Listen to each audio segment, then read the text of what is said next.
So what's up to everybody out there? I hope y'all having a beautiful day, beautiful night, whatever time it is, wherever you are in this world right now. But in today's video, I just want to have a sincere discussion with all of the queens out there. Fellas, y'all chime in, say y'all piece, whatever it is that y'all feel within your heart, that applies. But I'm gonna be speaking directly to the heart of ladies. And what I want to talk about is just women having adorability and admirability. I'm gonna do a whole nother video about what I feel like is something that's so important that men's supposed to have, which is accountability. But in this particular video, I just want to give all of the ladies out there a genuine male perspective on what it means to be adored and admired. Because I got nieces growing up. This is really where all of this stems from. I'm watching my nieces grow up, and I had a discussion with one of my nieces not too long ago. And I was in tears, and I was telling her, because I don't have my own kids yet. So I look at my nieces and nephews like those are my children. And I'm talking to her and I'm just pouring out to her, like, just make sure, man, look at you this way. And don't let them, I know my prayer is that her dad and, my other nieces, that their dads are talking to them about these things. But I play a part in that too, because I know they looking at me as a man. And so I'm talking to her and, I feel like almost the discussion that we were having was something that needs to be talked about amongst all ladies and fellas. And I'm a guy who attributes so much to women, man, because everything that I am, I primarily owe it to them, you, my mom, my aunts, my cousins, my wife. Growing up, I had my dad around. He wasn't necessarily in the home, but he always made himself available to me, and I owe him so much for that. But if we're going to be honest, I have to say that my primary influence has always been women, which is not necessarily healthy. So I'm not making light of that particular matter, because that's definitely unhealthy. And that's why society is the way that it is, where so many men like myself grow up developing so many female tendencies in terms of just the way that we carry ourselves and just like wanting to be adored and admired in the same way that women are supposed to be. And I'm not going to even get into that particular topic because that's a whole nother thing. But the heart of this video just comes from me seeing women just being emotionally, physically, verbally abused so much throughout my life because I spent so much time with them. And if my wife was here, she would be like, well, you verbally abuse me and you say things. Absolutely. Like I just said, I have to be accountable. I have to be accountable. And even though I could sit up here and say to y'all that there's some things that she do and I'm doing it in retaliation, God done showed me one of the hardest things about being a man is that you're responsible for the marriage in ways that he's not holding your wife accountable. And that was completely hard for me to understand because God has shown me particular matters where I have been right. And he still told me I was the one that was going to have to say sorry. It was like, I didn't put her in the same position that I put you in. So you the one that's going to have to say sorry, even though she wrong. And that's hard. Like, that's one of the hardest lessons that I've had to learn in marriage because God loves us so much. We wrong all the time and he still pushes it to the side and say, I love you anyway. So I have to treat my wife the same way. And that's difficult. But no matter how hard it is, a man that truly admires you, adores you, loves you the way that God loves us all, he's going to be willing to lead in that way because we're in a position that you are not in as a woman. I was raised by a single mother, so I've watched how she had to struggle independently to raise two boys and to do all these things that could have easily been comforted by having a man within the home to give that male structure, and watching that, I understand that as much as women who are independent are to be respected and regarded ever so highly, you're not meant to work that hard. You're not meant to work that hard. It's the truth of the matter.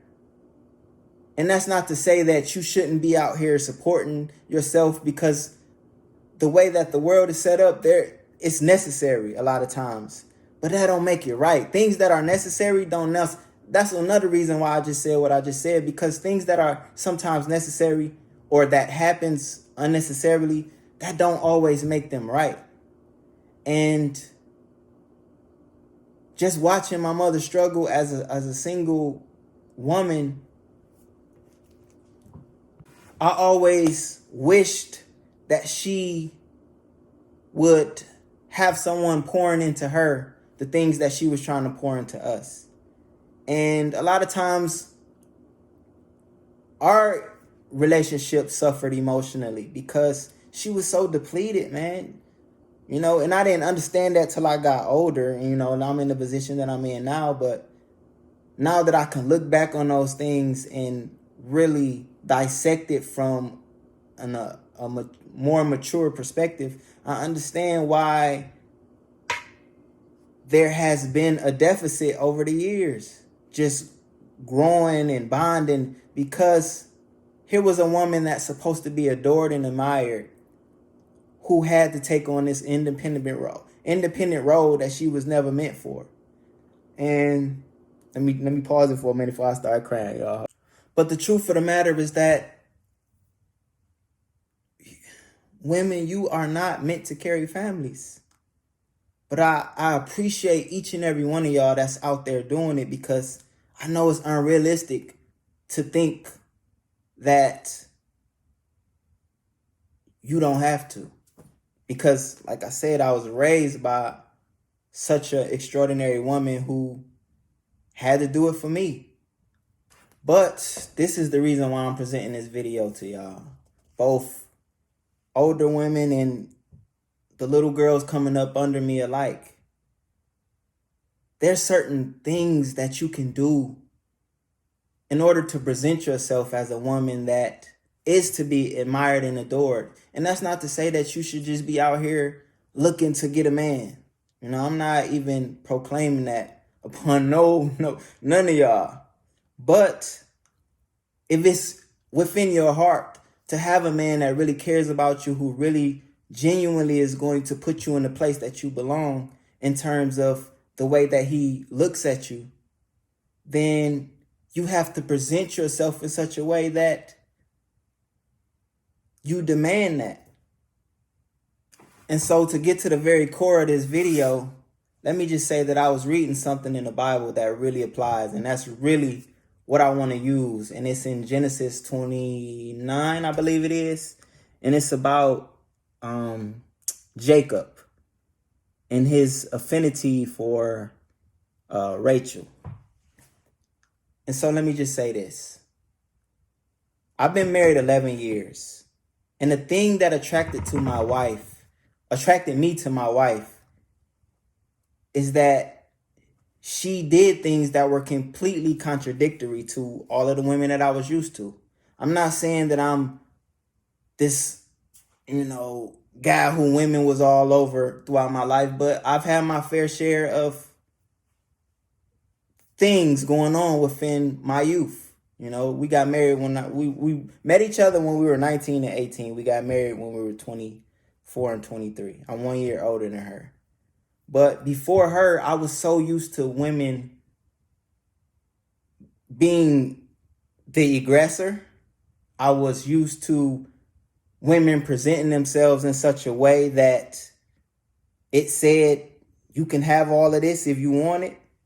And so when you see that as a man, it's hard to come out of ourselves and say, I'm going to put this woman on a pedestal, because you're putting yourself on a platter. And Shantae, she didn't do that. She just carried herself completely different. And I owe, or she owes, I don't know. God blessed her to be in a position where she had a mother who taught her those things. And so it just made me look at her completely different. She didn't call me a lot when we were just talking early on. I would always have to call her, but she gave me she put enough string out there just to let me know I had her attention. It was so many things that she just wouldn't do because she demanded that I put her in the place that she belonged, that I regarded her as such. And that's what I'm not saying be like my wife. I'm saying that these are great qualities that have made me as a man stand back and say, this is why I fell in love with this girl. As beautiful as she is, that's, of course, you get into this place, especially we were so young, I was still in a different headspace. So of course I was looking at her in such a way like, okay, she gorgeous and all that. But that's not what has gotten us through 11 years. It's just that she demands my respect. And so I have to give it to her. And women, you will get into a position where you with this guy for 8-9 years and he never asked you to marry him because you've given him everything that is perceived of a marriage, as far as y'all sleeping together, you cooking you doing everything. And that's not to say that you shouldn't do certain things just to show him that you're interested. But there are some things that you need to withhold to say, look, I demand this from you before we can go to this next level. And you have to understand that you worth that. For a man, in order for a man to truly love you, because a lot of times, men walk around with this bravado like, yeah, girls like me, women like me, whatever you want to call it. And so we get to this place, like I said earlier, where we start to feel like we're the ones that's supposed to like come to me, and I'm not gonna lie, I got into that headspace, but she was completely different. She made me pursue her in a way in which I never had to pursue a woman. And I was young, so I'm not saying like I have all the experiences in the world, but at that age that we were at, from all throughout high school, I was just used to, it was a different pace. Girls were running at a different pace, faster. She wasn't fast. She made me slow down. She made me put time into her and effort. And because I had to work for her and really garner her attention and respect, it made me appreciate her. It's no different. And let me tell y'all something about the male perspective. It's no different from my mother gave me a car when I turned 16. God bless her. Thank you, Mama. Mona Lisa. Thank you. She gave me a car. I got my license when I turned 16 after getting my permit and everything. But there was never the same appreciation that I had when I was, how old was I? 19 or 20 years old, and I bought my own first car. Because I had to work for that. A man is not going to love you if he doesn't have to work for you, because, like I said, men walk around with this bravado like, oh, girls like me or whatnot, but none of us are that confident. Everyone, not just men, but women alike, we all have our insecurities. And when a woman is too easy, there's something within us that says she'll give that same thing to any man. And as men, we are so drawn to loyalty. Like, in our minds, we want to believe that we're the only one for you. And that's not to say that there's no sense of jealousy that I have over my wife. There's no thoughts that ever run through my mind about, man, maybe she do like this person or that person more than me. I mean, the devil is busy. My own heart is busy. I have my insecurities, but at the same time, my wife is tried and true throughout the years. we've built a certain level of trust with each other that it's like, okay, I know this person not trying to hurt me.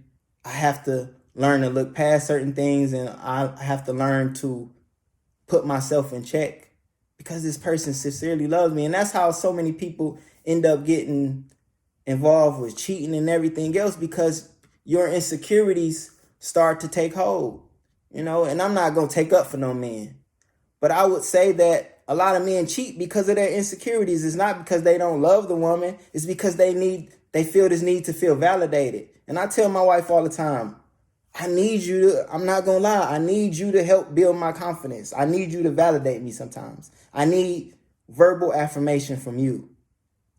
I don't want to get it from nowhere else. So I'm telling you, as my wife, the woman who I want to confide in more than any other person on this earth, I need to hear you say, I'm doing something right, or I'm doing something good. I need that from you. And a man who loves you is going to tell you that. And a man who loves you, he's going to be vulnerable in ways that contribute to a healthy relationship. And so I think I had something on. That's what I want to say to you, ladies. I'm not very good at this, so just give me a break. And so Jacob wanted Rachel so bad. This is in Genesis 29. Y'all go check it out. Jacob wanted Rachel so bad, he worked 7 years for her, right? This man put in his blood, sweat, and tears just to get this woman. And once he actually completed because he was working for her dad, because in those times, the parents gave the woman off to a man. Me and my wife was having a conversation about this the other day about dinner. Like, what if you had to be given to me? But that's a whole nother conversation. But during those times, that's what was going on. And so he worked 7 years, and then the dad, what's his name, Laban, he tricked him and gave Jacob the younger daughter who he didn't even really like. And so I can get into a whole nother topic with that, but I want to stay on cue with the fact that he wanted Rachel so bad that he just completely overlooked it, because they also practiced monogamy during that time where you could have several different wives. We don't do that in this country, but that's what was going on at that time. Or is it monogamy? Am I using the right word? Probably not. But anyway, you can have more than multiple wives or multiple spouses. And so he didn't even want her. So he just completely overlooked her. You wonder why a man won't marry you. That's because he don't really want you. He hasn't put in the work to get you. So he's not willing to make that commitment to you to say, I'm going to get this person the rest of my life. Because a lot of times it's all about whether or not he adores and admires you. That's what it all boils down to. If he feels like he has something that is worth putting his whole life into, a man is going to do it. A man is going to do it. If he really loves you like that, he going to put himself into you. And that's not me trying to be no hater, like, because I know it's a whole bunch of people that's going to watch this that's been together for 8 or 9 years. But I'm telling you right now, if a man cannot make him a commitment to you, then you don't have his heart. And that's not good when people will be willing to have children before they will make a commitment, because you could tell a child what to do, but you can't tell your spouse what to do. Y'all got to coordinate, and it's difficult. People don't like that. You start getting into a whole different territory, and that's why marriage is so close to God's heart, because it sculpts you. You have to be broken down. You have to, compromise and sacrifice in ways in which no other relationship in your life will ever make you. And that's why it's so special and it's so rewarding, but it's hard though. Marriage is not easy. I tell people all the time, like, don't think it's no piece of cake. It's not no adventure. It's hard work, but it's the most rewarding work in the world. And like I said, Jacob was working for Rachel. He wanted her so bad, but then he got tricked and got Leah. Didn't want her. So he worked another 7 years for Rachel. And then he finally got what he was working for. And a whole bunch of other stuff happened, but I just wanted to point that out because I think that was a good way to involve the scriptures and give a biblical perspective on how, and I'm sure there's other ones. That's just the one that God put in my heart. But this man worked 14 years just to get one woman. Men will work for you if they adore you and admire you. I put in time to get my wife because I felt like she was worth it. And I was right. You know, we both got our flaws. We both have things going on that's wrong with us and we need a lot of work. But I'm willing to do that for the rest of my life because I love that girl. I admire her. You know, I love her. You know, I'm about to start crying again. But I'm going to just say this one last thing and then I'm going to let y'all go ahead. The reason why the devil got kicked down here is because he didn't appreciate heaven. He couldn't appreciate being with God. And women, you have to look at it the same way. You don't need a man in your life who does not appreciate you. Kick him out. God did it. He don't appreciate you. And I come from the inner city of Detroit where talking like this is like, oh, why you trying to save her? No, I got nieces. I got, my grandmothers. I got women who took care of me. And so this is my message to y'all, all the queens out there. I'm not talking no love yourself because that's lonely. And I'm gonna do a whole nother thing on that. You have to have someone in your life who love you. It don't always have to be a man. And I just want to make that point clear because I don't want to sit up here and make it seem like everybody's supposed to be in a relationship. But these are for the people who want it. See the signs. A man who loves you, he gonna work his heart out for you. He gonna show you how bad he wants you. I can get into some more details. I can't think of everything. This is really my first video. My wife been telling me like, you said you wanted to do that, so do it. So I'm trying. And so the very first thing that God has put on my heart has been to y'all. And I pray with all my might that this blesses one of my nieces, one of the women who watch this, to know you are supposed to be admired and adored. I'm going to leave it at that. I love y'all from here to heaven. And look forward to the next discussion. We'll be talking to y'all, fellas, about what it means to have accountability. Much of some of the things that I said within this video, because I ran on. But anyway, I'll holla at y'all.